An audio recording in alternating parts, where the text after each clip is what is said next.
High বন্ধুরা, তো সকাল সকাল আজকে সিদ্ধ ভাত দিয়েই ভিডিওটা শুরু করলাম। এখানে ছিল সিদ্ধ ভাত, আলু সিদ্ধ, কাঁচা লঙ্কা, একটু বাটার দিয়ে। তো সকাল সকাল এই খাবারটা কিন্তু দারুণ লাগে, অমৃত পুরো একদম। তো তোমরা কে কে খাও এই খাবারটা অবশ্যই কমেন্ট করে জানিও। তো আমরা তো খুবই ভালোবাসি। আজ তো নিরামিষের দিন। এইদিকে নিম বেগুন ভাজা হয়েছে, এইদিকে হয়েছে একটু থোড় ভাজা, শুকনো লঙ্কা কালো জিরে দিয়ে। এটা খাওয়া খুবই উপকার শরীরের পক্ষে, যাদের প্রেশার থাকে বিশেষ করে।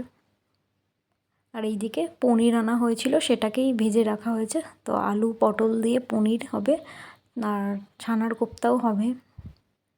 আর এইদিকে মাটি রোল আনা হয়েছিল বাজার থেকে, সেটাকেই সিদ্ধ করে রাখা হয়েছে। এটাকে এখন স্পেশালভাবে একটু মাখতে হবে, দারুণ লেগেছিল গরম ভাতের সাথে।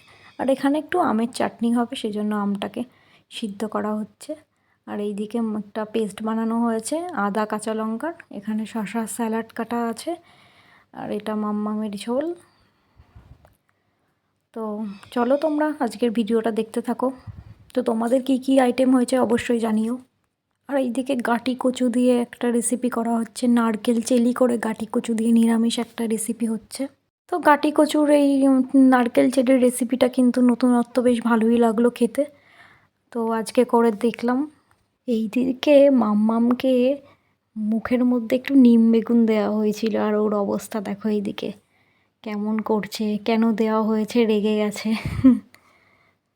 ওই যে ফেলে দিয়েছে নিচে, ওটা দেখাচ্ছে। এইটা ছানার কোপ্তা হবে, সেই জন্য এটা রেডি করা হয়েছে।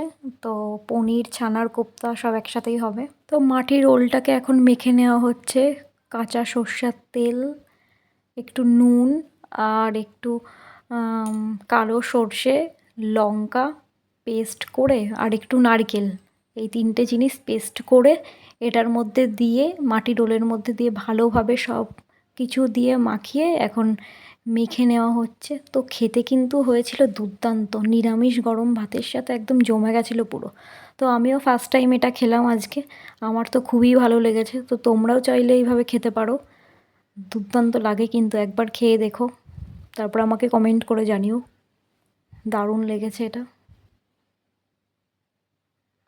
তো এই যে এইভাবে সুন্দর করে মেখে নেওয়া হচ্ছে সর্ষের তেল দিয়ে। তো ওইদিকে গাঁটি কচুর তরকারিটা হয়ে গেছিলো, এইদিকে চাটনিও রেডি হয়ে গেছে, আর ছানার কোপ্তাগুলো ভেজে রাখা হয়েছে। আর এখানে হচ্ছে আলু পটলটা মশলা দিয়ে কষানো হচ্ছে। এই যে পনিরটা আর ছানার কোপ্তাটা ভেজে রাখা হয়েছে। তো আজকে রেডি আলু পটল দিয়ে ছানার কোপ্তার পনির রেডি, কষা কষা বেশ ভালোই হয়েছিল। তো ভিডিওটা ভালো লাগলে অবশ্যই লাইক, কমেন্ট আর বেশি বেশি করে শেয়ার করো। আর আমার ভিডিওটা যারা দেখছো, দেখার জন্য অনেক অনেক তোমাদের ধন্যবাদ। তো আজকের ভিডিওটা এই পর্যন্ত, টাটা।